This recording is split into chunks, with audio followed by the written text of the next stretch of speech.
So I planned on making a video on creatine just because it's such a question I get asked all the time. And actually I had one of my clients ask me about it, so I thought I would just answer him this way. And also I could use it for anyone else who want to know too. The thing about creatine is somehow it's become, actually I had two clients ask about it, but it's become some kind of like, this is steroids or this is some kind of miracle thing.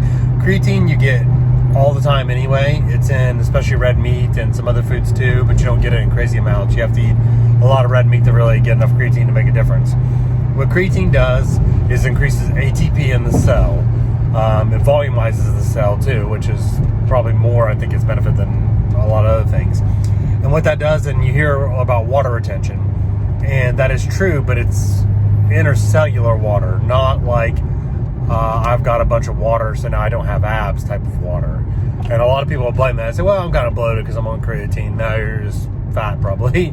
I mean, to be honest, I'm pretty blunt, but that's usually not a thing. Now, will you gain a little bit of weight? Sure. That intercellular water adds up over time, so you have a couple more pounds.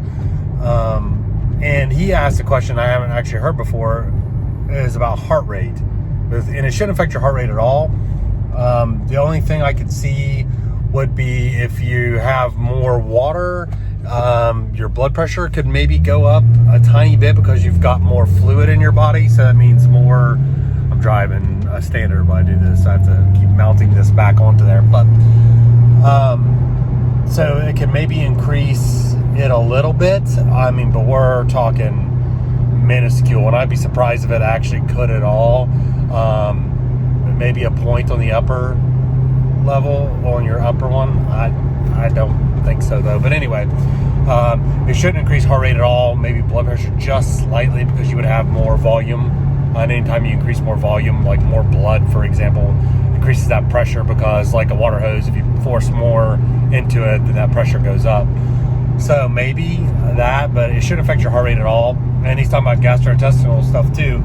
So back before, like if anyone's old enough to remember Cell-Tech and Nitro-Tech and all that, whenever it was real big, Cell-Tech was the creatine product that Muscle-Tech came out, and it was 10 grams of monohydrate. And I think they wanted you to do maybe once or twice a day, so you're doing like 20 grams sometimes. That is a ton of creatine monohydrate. And that can cause gastrointestinal issues because it's just too much. I still believe that monohydrate's the best, just because price-wise and study-wise, it is the most effective, and it's by far the cheapest. But it also, sometimes people have gastro issues with it, and they could maybe do like a creatine hydrochloride instead, if that's an issue. And also there's been some studies that say you can do a little less creatine hydrochloride to get the same effect, but the price is about double. So if you can get by with monohydrate, do it. They also used to say that you should load creatine, so you should take 10 grams or 20 grams or whatever the crazy number was for the first 3 weeks, and then go down to normal maintenance dose. But they showed that if you do that, or if you just start with the maintenance dose, in 30 days you have the same amount of creatine in your system anyway, so it doesn't matter.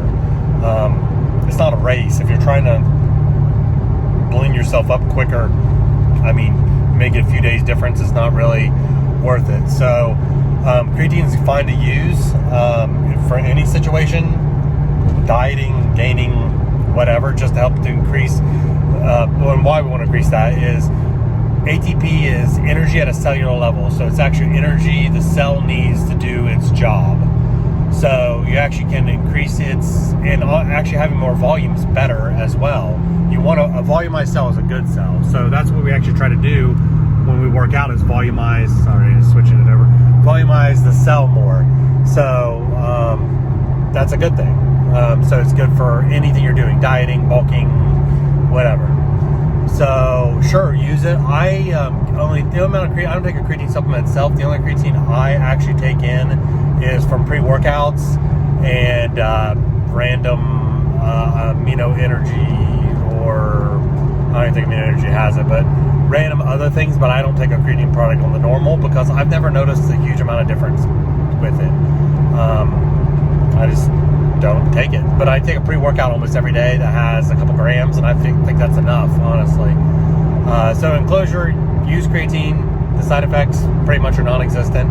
It's the most studied supplement of all time, and that's crazy.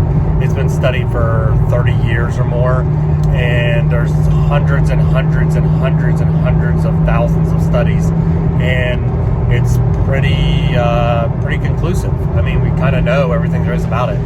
So yeah, use it if you want to. If you don't think it's doing much, then quit.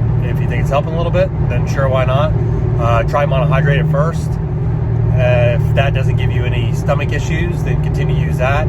But definitely start out with a lower dose. 3 to 5 grams is plenty. If you have a habit of it bothering your stomach, go towards that 3 end.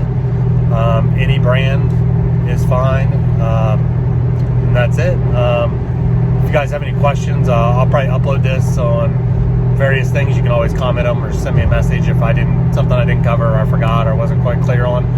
Just ask. So later.